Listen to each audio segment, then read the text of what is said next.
Tiga.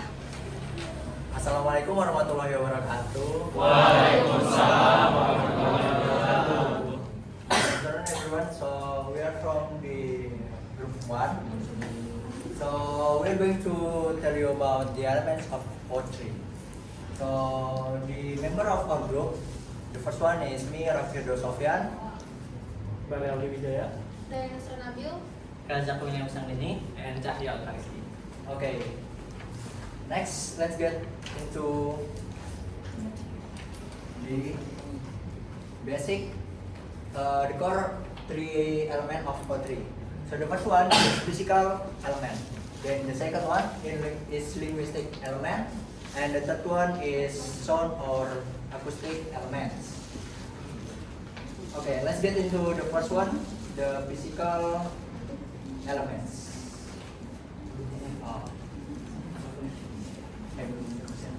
So what are the elements of poetry? So it is referred to fundamental component or characteristic that contributes to the structure, style, or meaning of the poem. This element help shape how poem is crafted and experienced by the reader. So in short, it's what most important in a poetry to become a poetry itself. Next. Okay. Okay, now I'm going to explain about the physical element of poetry. So, the physical elements of poetry are parts of a poem that affect how it looks and how it feels. These elements are important because they shape how readers experience and understand the poem. The main elements of structure and poems or physical elements of poetry are stanza, verse, canto, and typography. Okay, so the first one is a stanza. A stanza is a set of lines that are grouped in a poem. Stanza are separated in order to divide and organize a poem. Stanzas are used by poets to influence poem structure, shape, and organization.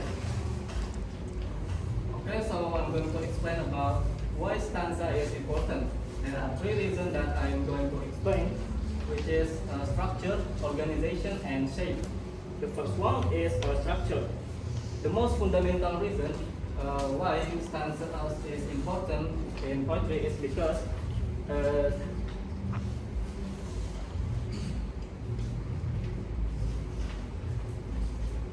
they provide a poem structure. Every poem relies on a source of structural framework, which is stanzas are able to create this framework by dividing lines and chunks of the words into different segments. The second one is organization. Just as the function of paragraph are used in prose to organize different topics, stanzas in poetry used for also to organize the idea within the stanza. For example, the first stanza, let's say, explore topic A, and when we want to discuss about topic B, we have to make a new stanza. Third one is shape. Some poets use stanza to create his visible shape of a poem. Lines within a stanza can utilize empty, negative space, or words to create positive space. This creates a composition that includes the overall shape of a poem.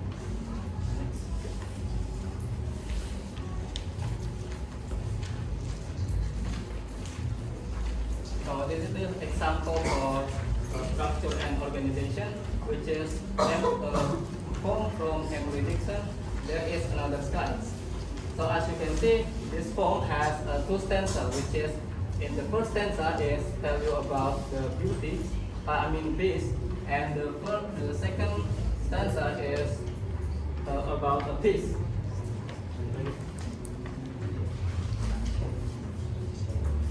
And this is about the shape.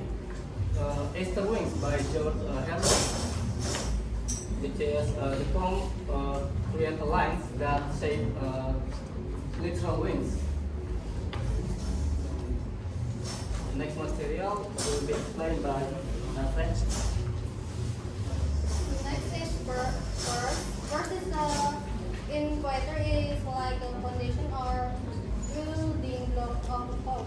It can be a single line or a group of lines that together make up a meaningful unit. Think of it as a sentence in prose, but instead just delivering information. It often has rhythm and can rhyme. Uh, the types of verse, there is two types, free types and blank verse. In free verse, words are not bound by traditional rules like rhythm, rhyme, scheme, or strict rhythms. The lines flow freely, allowing thought and emotions to come out naturally without the limitation of a set structure. An example of free verse is Carl Sandburg work on name folk. When the lines have no fixed rhyme or rhythm, but the imagery is powerful. And second, there is a blank verse. Blank verse, on the other hand, follows a strict rhythm, but it does not rhyme. It's structured, but without the need of rhymes. It still allows for serious and impactful tone, much like a speedy river that flows naturally, carrying deep meaning. This structure gives a formal and controlled feelings while still allowing the expression of personal emotions. Next there is canto. Canto is a section that provides a break in an epic or long narrative poem, essentially functioning as a chapter in a novel rather than the stanzas found in other forms of poetry. The canto serves as a companion break, allows the reader to navigate through the complex layers of the large work. And next slide will be presented by Raza. So, topography in poetry refers to the visual arrangement and presentation of the text on the page. It goes beyond just the words themselves to consider how the poem looks and how that visual aspect contributes to the meaning and experience of reading the poem. Some key elements of topography is line breaks, where the lines of poem begin and end is determined by the poet, not the typesetter, and is an important part of the poem structure and rhythm. And the next one is spacing and indentation. The amount of space between words, lines, and stanzas, as well as indentation of certain lines, can create visual patterns and emphasis. And the next one, alignment. Poem may use left alignment and right alignment, centered, or justify text to achieve different effects. And the last one is unconventional typography. Some poets experiment with unusual fonts, shapes, colors, or arrangement to create visual poems that go beyond traditional typography. The example of unconventional typography in poetry is The Mouse Tale by Lewis Carroll. This poem is featured in Alice Adventures in Wonderland and is shaped like a mouse tail, which in hands is playful and whimsical nature. The visual arrangement of the text creates a unique reading experience as the word twists and turn down the page, mimicking the form of a tale. This is not only adds a visual element to the poem, but also reinforces its narrative, making it a classic example of complete poetry. One example of a poem that uses unconventional typography is Shape Poetry by Apollinaire. In this poem, the text is arranged into the shape of tower, with words and lines, creating a visual representation of the subject matter. Here is an exception. And the next one is Shape, which is going to be written by me also. The shape of poetry is fundamentally determined by the author manuscript. Each line in a poem is a unit of language that contributes to its overall meaning and form. This includes predetermined line breaks and the arrangement of stanzas, which differ significantly from prose, where the layout is more flexible and often dictated by the designer. The physical attributes of poetry, such as margins and the use of capital letters, signal its formal properties and guide the reader's interpretation. The characteristic shape in poetry refers to the physical arrangement of the text, which can significantly influence the poem meaning and emotional impact. This concept is particularly evident in two main of poem, formal verse and shape of poetry. Formal verse. In formal verse, the shape is often structured around specific patterns such as rhyme, themes, and meter. The arrangement of lines, stanza, and the use of rhyme create a visual or an auditory experience that can enhance the poem themes. For instance, the shape of formal poetry can resemble geometric forms such as lines and boxes, which contribute to its overall aesthetic and structural integrity. And the next one is shape poetry. Shape poetry, on the other hand, is defined by its unique visual form. This type of poetry describes an object, person, or concept, and the works are arranged to physically represent that subject. For example, a poem about a tree might be shaped like a tree with lines curving to mimic branch or leaves, or maybe like you see before that Akbar represent wings. That's another example of shape poetry. Shape poems do not necessarily need to rhyme and often incorporate literary devices like alliteration and similes to enhance the expressiveness. The visual aspect of shape poetry allows for playful and creative exploration of language, making the reading experience interactive and engaging. And the next one is linguistic, which we represent by Cahyo. Okay, let's talk about linguistic. Linguistic element in poetry refers to a various component of language that both used to create a unique and expressive form of literature. The first one is the first example of figurative language is metaphor.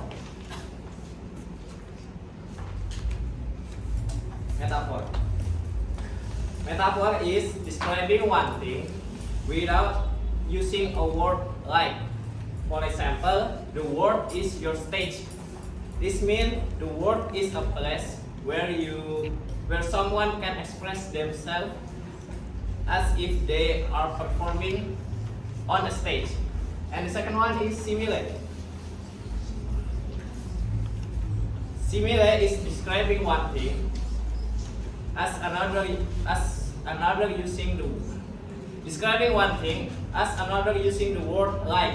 For example, the boy was as brave as a lion in the jungle, where the boy's bravery is similar to that of a lion, emphasizing his courage. And the next one is personification. Personification is giving human-like qualities to object or concepts. Examples: the wine whispers, where the wine is given the ability to speak like a human. And the last one is hyperbole. Hyperbole is a exaggerated statement that is not meant to be taken literally. For example, I'm so hungry, I could eat a whole elephant. This sentence uses hyperbole to describe an intense hungry.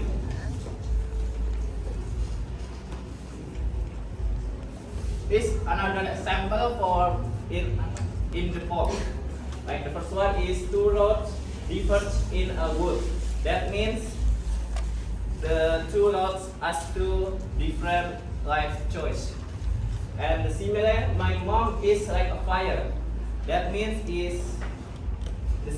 the mother compares to a fire, highlighting her warmth and potential intensity.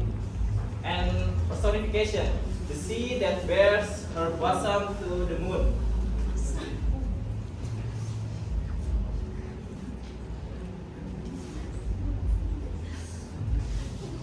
And the last one is hyperbole. My heart aches and a drowsy numbness pains. That means using exaggeration to emphasize hurt and fatigue. And the next one is syntax and word order. Syntax and word order in poetry often deviate from everyday language. Poets frequently use syntax and unconventional word order to make the language more dynamic and expressive. There are two. The first one, hyperbaton. Inverting the normal order of words in a sentence to create an interesting effect. For example, under the blue sky, the sun sets, where the word order is changed for an interesting effect. And second one is colloquial language. Using informal, everyday language to make the poem more relatable and engaging. For example, today I feel sad, where everyday language is used to make the poem more accessible.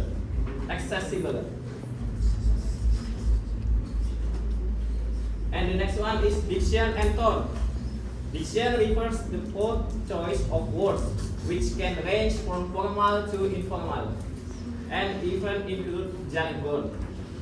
The tone of poems is attitude the poets conveys through their words, which can be serious, like hurted, sad, happy, or any other emotional. Okay, that's all. And the next one is sound Okay. or acoustic. Thank you, Tayo. So next I'm going to tell you about the sound and acoustic element of the poetry. So sound and sound device are techniques rather used to make them sound more prominent in piece of writing. It uses device to help the poetry to get the create a feeling of unity on lines or even create a specific atmosphere in the poetry, like making the poetry become lighthearted or even gloomy. So there are several elements in sub-element in the sounds or acoustic element in the poetry that you can usually use or you need to see. So the first one is alliteration. So alliteration is when the semi-nasal consonant sound repeat in a series of words or phrases within a line or stanza. Alliteration is a powerful tool in poetry because it helps the creator It creates a musical and melodic effect that capture the reader attention to using strategic use, quotes, and can create evocative imaginary and emphasize themes. So the example of this alliteration is like silly snacks or pretty petals. So it used to help the poetry to make the rhythm. Next is assonance and consonance. So the definition of assonance is involves in repetition of vowel sound within the words or syllables. Unlike alliteration, which focus on consonant, assonance plays with musically of vowels. For the example, water falls across the autumn rocks, the green fields gleams in the warm sunbeams, or row more slowly below your boarding crew. So the effect of using assonance are they create a subtle harmony and adding the lyrical flag like it's like humming a gentle tune while reading. Next is consonants. So consonants, in the other hand, is a repetition of consonant sound usually at the end of the words. So if the assonance usually placed in the middle of the word, the consonants is used in middle or end of the word. It's like whispering echo lingering in the air. So the effect of using consonants is adding texture and depth to your poetry, and it can be subtle or pronounced depending on the poet intention. Think of it as a soft rustle of leaves or the distant chiming of bells. For the example, water everywhere, or the wind was a torrent of darkness among the gusty trees. Next is symphony and cacophony. So cacophony and euphony are opposites. The first one is euphony. So euphony is like a gentle breeze. It pleasing and harmonious to the ear. It occurs when words create a serene and melodious effect. How it works? Euphony often relies on vowel sound. Think of it like words like lovely, murmur, or serene. They evoke calmness and flow smoothly. For the example of euphony is whispering willow by the tranquil streams. Moonlight dance on whispering lake, or softly the leaves rustling the breeze. As for the cacophony, is like the contrast of euphony. It's harsh and discordant and intentionally destructive.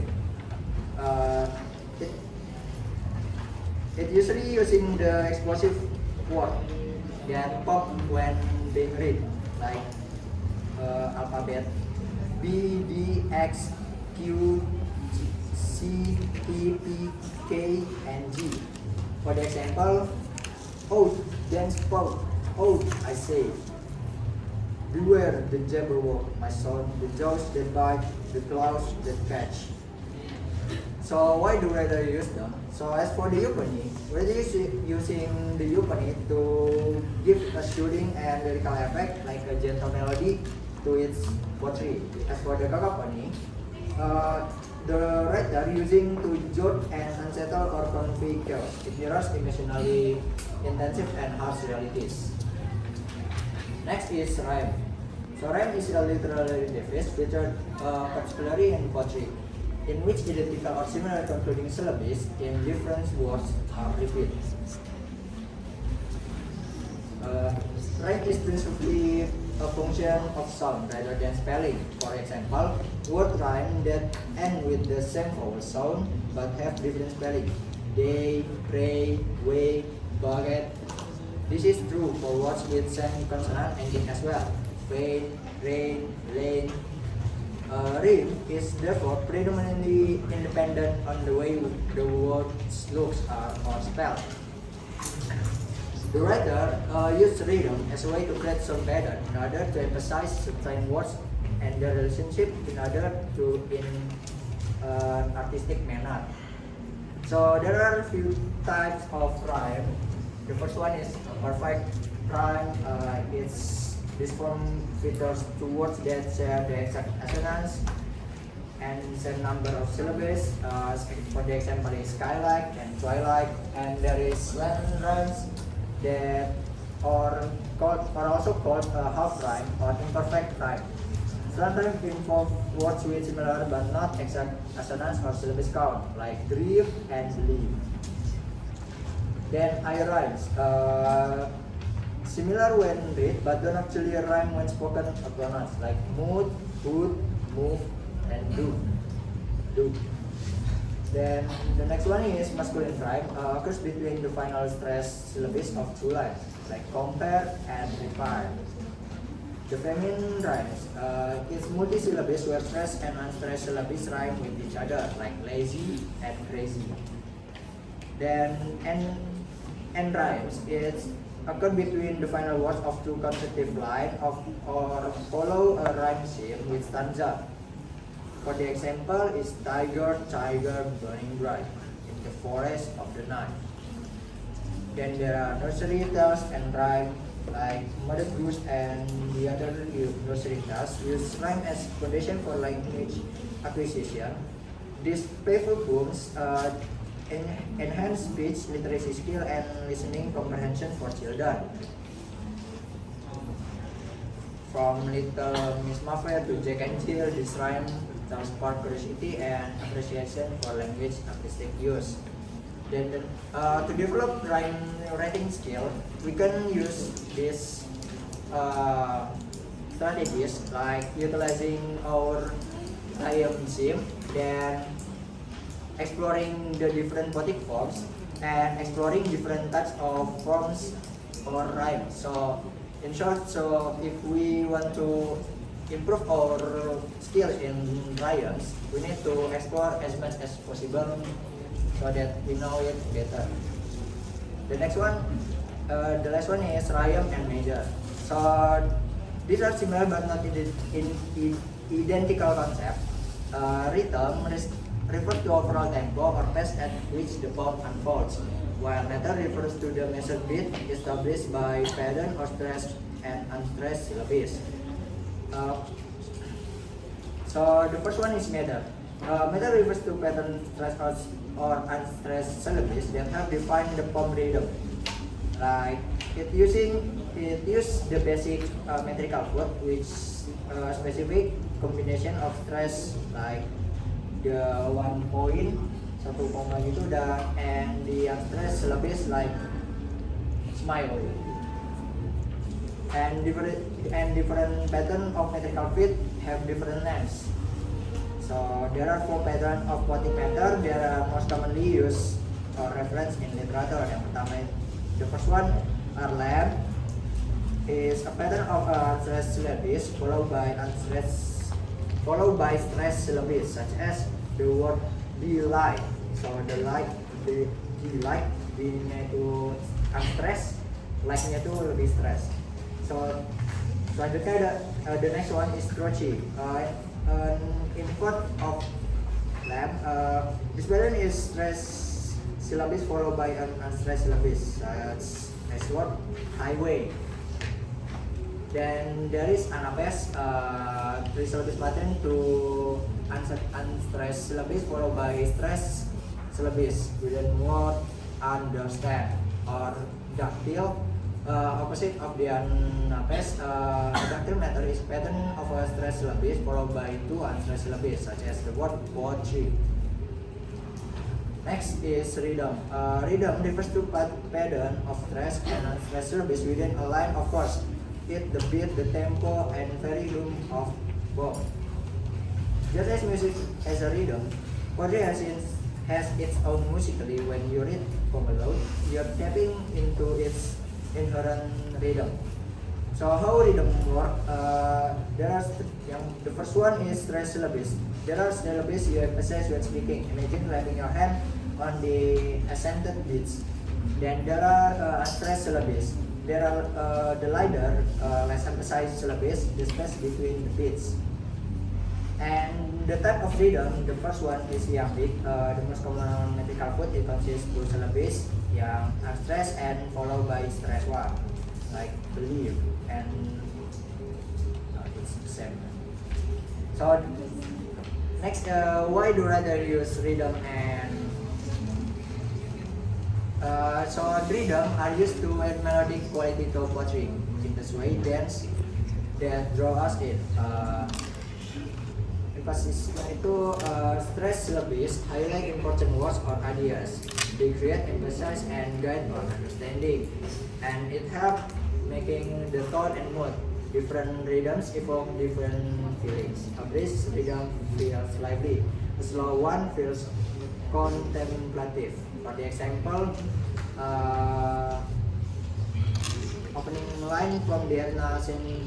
Vincent Millay poems, Feel Sorrow, that using the trochaic meter, like sorrow, like a faceless rain beats upon my heart. The falling rhythm of trochees mirrors the poem revealed tone. I think that's all from our group. Do you have any question?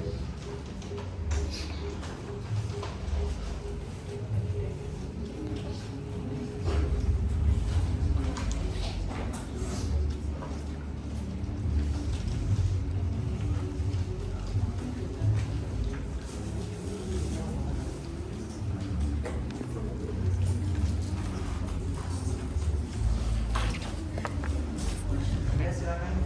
Yes, Laura.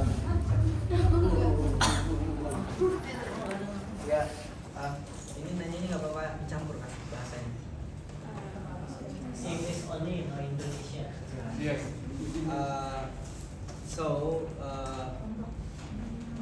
Gimana sih suaranya kayak bisa contek ya gimana suara rhythm dan rhyme itu? Okay. So rhythm. Contohnya aja. Okay. Okay. So as for the example of rhythm, rhythm is focused on the stress word like believe. So when you say the word believe, the B itself become an unstressed word. Like the word become lower voice. Then live become the higher stress. Like believe. So the first one is become believe. Depending was like that. Then as for the rhyme,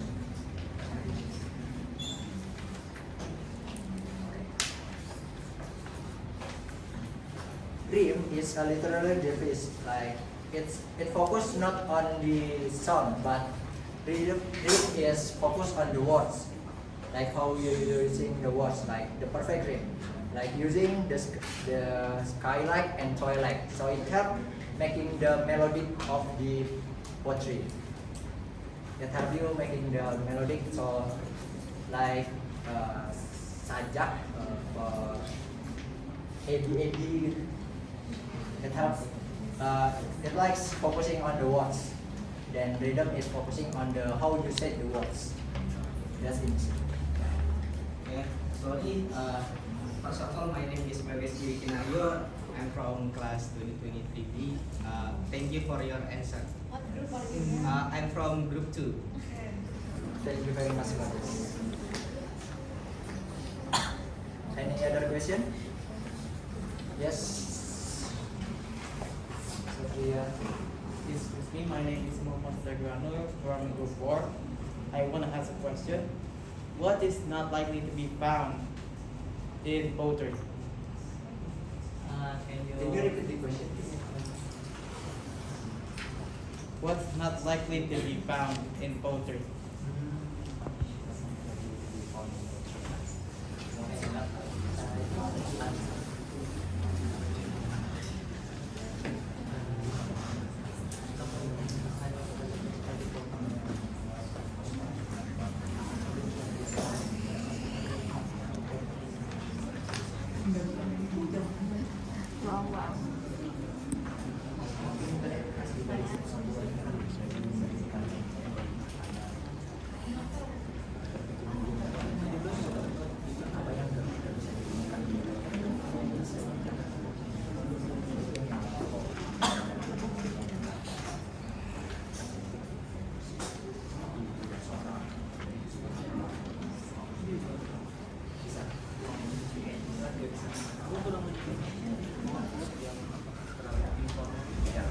Okay, Satria, I'll answer from the from the three core of the poetry.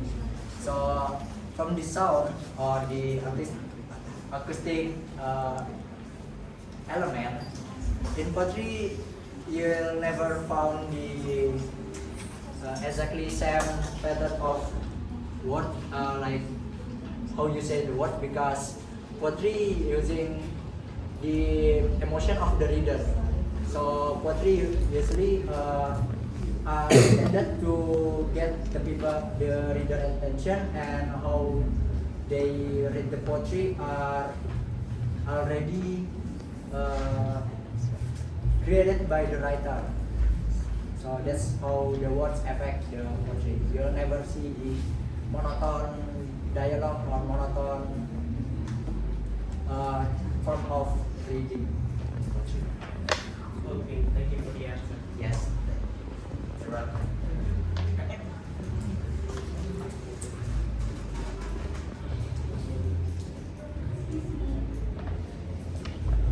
Yes, any question? Yes, Pinky. My name is Krisna Narekani. I'm from Group 2. So my question is, could it be possible if a poetry didn't use any figurative language?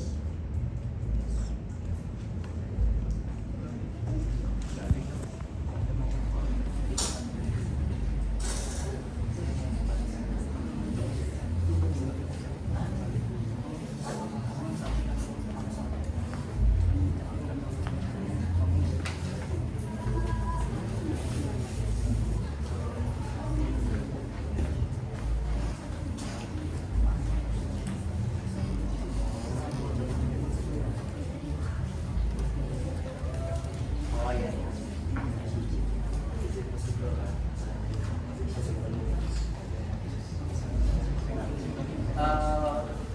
May you please repeat the question? Could it be possible if a poetry didn't use any figurative language?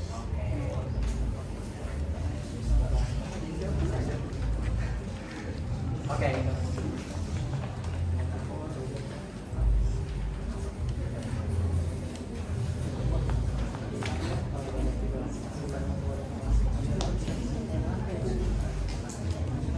Okay, so I'll answer the quick question. So it usually not possible if you writing a poetry without using a figurative language, because figurative language is like how to make the great poetry is bizarre, or like, because poetry are being read by emotion. So using figurative language will help the reader to get the emotion of the poetry itself. If you're not using the figurative language, you will not get the feeling of poetry itself. You'll not enjoy the poetry, and you won't figure out what is the meaning of it, the poetry itself. Yes.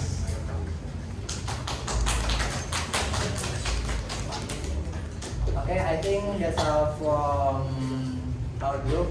Thank you very much for your time. Wassalamualaikum warahmatullahi wabarakatuh. Waalaikumsalam.